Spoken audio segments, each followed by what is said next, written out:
These things are going to be useful if you need to do problems that ask for things like position or velocity or acceleration. So let's do an example problem.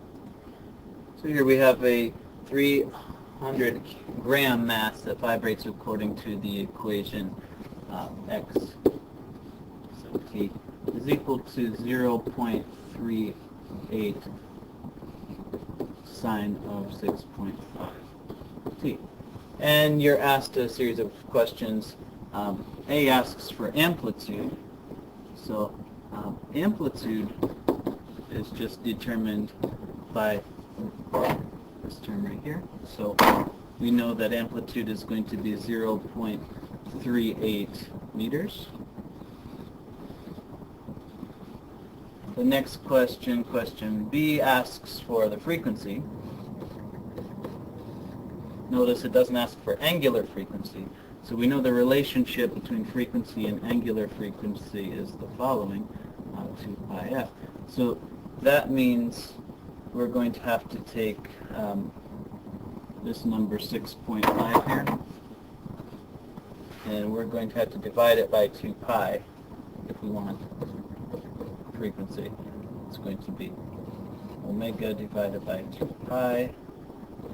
So then 6.5 divided by 2 pi is, I believe, 1.03 hertz. That's for B. Question C asks for the period. Well, once that you know the frequency, period is just the inverse of frequency, or sorry, the reciprocal of frequency. So all we need to do there is just 1 divided by 1.3 hertz.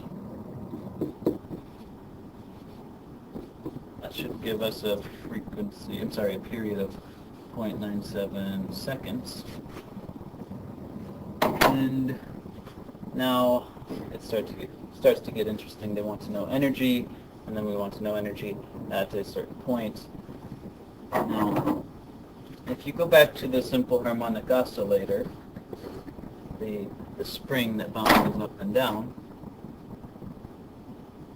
let's reset. If we go back to the energy is either in the form of potential or kinetic as it goes up and down along its motion. So at the very most, it's going to be one of the maxima. Energy total is going to be either of the form elastic potential, which is quantified like this, or it's going to be in the form of kinetic energy, quantified by that. So according to this format, when it is all in the form of potential, x maxima is the amplitude.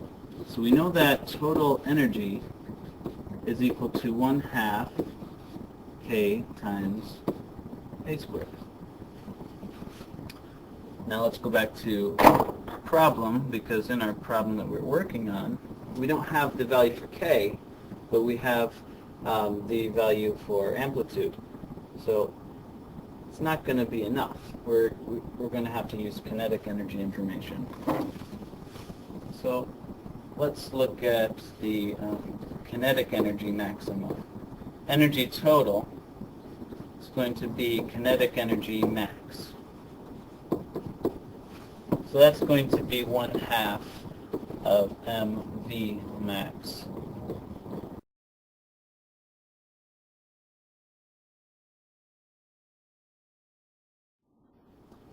Vmax, the best it could possibly be, was omega times a.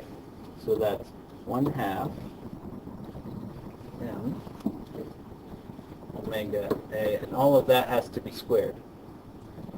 So then once we plug in our values, since we have omega as 6.5, we have amplitude as 0.38, then we get a total value for energy of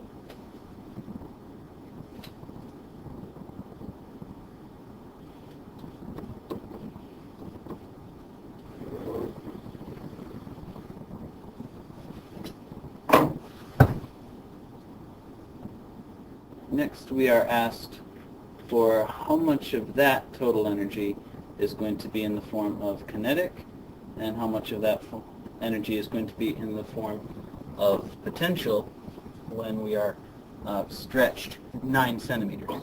We know total energy is going to be the sum of kinetic energy plus potential energy. And we know that we're going to have a little bit of each at this point in time. We can rewrite this the following way. So total energy minus potential energy. Now the total energy, we had this formula 1/2 K A squared, and potential energy is just 1/2 K X squared. So the kinetic energy at any point is just going to be 1/2 K A squared minus X squared. Now if only we knew K, this would be a very easy problem. So how are you going to get K? Well, we can take two things that we know. I'm going to go up here and make a little blue section that we're going to think about. At the very most, your potential energy, if it's at maximum amplitude, is 1/2 K A squared. And at the very most, your maximum kinetic energy, 1/2 mv max squared, where Vmax was just omega A. So let's rewrite this. 1/2 K A squared equals 1/2 m omega squared A squared. Well, isn't that wonderful? We have some things on both sides that we can just get rid of. So then K is really just m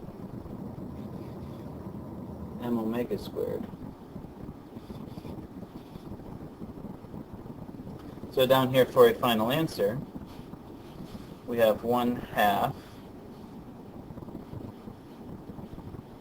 m omega squared A squared minus X squared. Now you have values for all of these, and you end up getting 0.05 joules of kinetic energy.